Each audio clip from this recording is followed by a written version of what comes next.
A esfera política global e brasileira está passando por uma reconfiguração profunda, com a emergência de figuras femininas de proa em agremiações de direita e ultradireita.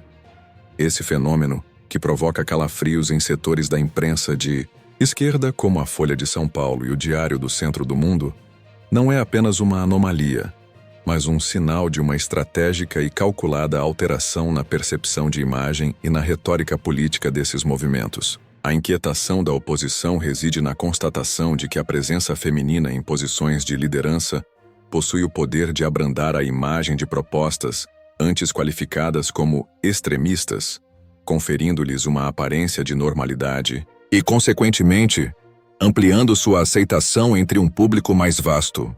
Uma análise pormenorizada das reações da esquerda e dos movimentos da direita revela um complexo intrincado de táticas de propaganda, julgamentos populares e a essência das discórdias ideológicas.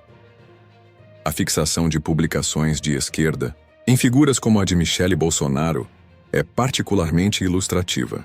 Enquanto no próprio campo da direita ainda se debate a viabilidade de sua candidatura para o pleito de 2026, a mídia progressista já a enxerga como uma ameaça iminente. A interpretação predominante nesses círculos é a de que a projeção de Michele Bolsonaro constitui uma manobra de rebranding por parte da direita, um esforço deliberado para desassociar o movimento de acusações recorrentes de machismo, discriminação racial e outros epítetos depreciativos, frequentemente atribuídos a líderes masculinos. Essa tática de estigmatizar a direita, na perspectiva desses analistas, seria um expediente desesperado para mascarar a robustez do ideário liberal conservador, particularmente no que concerne à liberdade econômica. A liberdade econômica, alicerce fundamental das proposições da direita, é um conceito que goza de ampla aceitação popular e, por sua própria natureza, é intrinsecamente desafiador para a oposição combater de frente. A maioria da população reconhece os benefícios de um arranjo econômico menos intervencionista e de um Estado com atuação mais restrita, elementos que prometem maior prosperidade e autonomia para o indivíduo. Diante da dificuldade em refutar esses pilares, a esquerda, conforme a leitura proposta, recorre à desqualificação moral, buscando associar os expoentes da direita a ideologias historicamente nefastas, como o nazismo e o fascismo. Contudo, essa estratégia encontra um entrave considerável quando empregada contra figuras femininas. A representação de um homem, com sua voz forte e postura imponente, é mais facilmente assimilada, na percepção popular, a estereótipos de agressividade, inflexibilidade e, por conseguinte, a ideologias de cunho radical. Candidatos como o ex-presidente Bolsonaro, Tarcísio de Freitas ou Eduardo Bolsonaro, na ótica da esquerda, são mais suscetíveis a essa vinculação. No entanto, uma personalidade como a de Michele Bolsonaro, frequentemente percebida como graciosa e gentil, subverte essa narrativa. A tentativa de lhe atribuir rótulos como nazista ou fascista, ainda que possa ser ensaiada por alguns, tende a ser menos eficaz, pois entra em conflito com a imagem e a referência cultural que o público faz de uma mulher. A dimensão psicológica da construção da imagem no marketing político desempenha um papel determinante. As pessoas, consciente ou subconscientemente, frequentemente julgam o livro pela capa, e uma figura feminina que transmita suavidade e evoque valores conservadores, como os papéis de mãe e esposa, ou a fé em Deus, a semelhança do que se observa em Giorgia Meloni na Itália, dificulta a associação com a agressividade habitualmente atribuída aos líderes masculinos da direita. A apreensão da esquerda é igualmente manifesta na sua análise das estruturas partidárias. A crítica de que a direita radical atrai majoritariamente o eleitorado masculino e que suas cúpulas são controladas por homens é, paradoxalmente, uma característica que a própria esquerda partilha. Partidos como o Partido dos Trabalhadores, PT, embora se autodeclarem campeões das minorias, historicamente apresentam uma preponderância de homens em seus quadros dirigentes e em posições de poder, com uma escassez de mulheres em cargos de relevância real. Essa hipocrisia, na visão de alguns analistas, fragiliza a própria crítica que a esquerda tenta dirigir à direita, tornando-a menos crível. A ascensão de mulheres como Giorgia Meloni na Itália e Marine Le Pen na França serve como um precedente global. Meloni, a despeito das tentativas de ser rotulada como descendente de Mussolini ou fascista, alcançou uma vitória expressiva e tem conduzido um governo bem-sucedido, desmantelando a narrativa da esquerda sobre a inviabilidade de mulheres em posições de liderança na direita. O mesmo se aplica a Le Pen, frequentemente alvo de acusações de nazismo e fascismo, que contudo mantém uma base de apoio considerável e desprova a ideia de que sua ideologia está intrinsecamente ligada a essas pechas. Esses exemplos internacionais servem como um alerta para a esquerda brasileira acerca do potencial de Michele Bolsonaro, dado o perfil cultural do eleitorado brasileiro.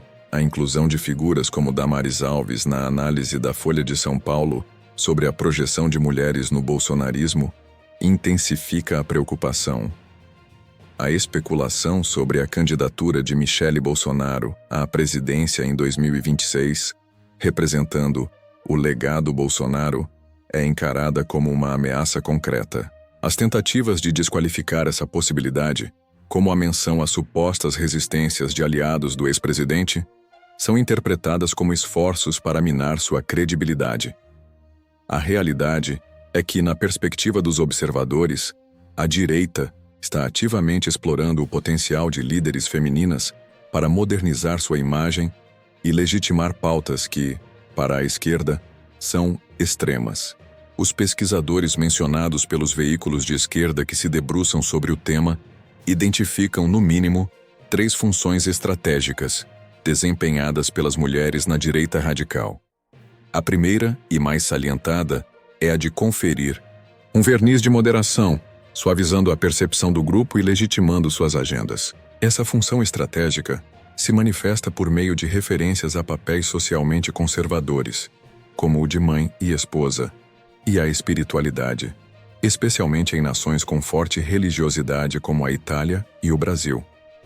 O famoso lema de Giorgia Meloni, "Eu sou Giorgia, eu sou mulher, eu sou mãe, eu sou italiana, eu sou cristã", é um exemplo claro dessa estratégia, que humaniza a liderança e a alinha a valores amplamente aceitos pela sociedade. A esquerda, por sua vez, parece ter dificuldade em conceber que uma mulher possa ser conservadora ou religiosa por convicção genuína, preferindo a narrativa de que ela está sendo instrumentalizada pela direita.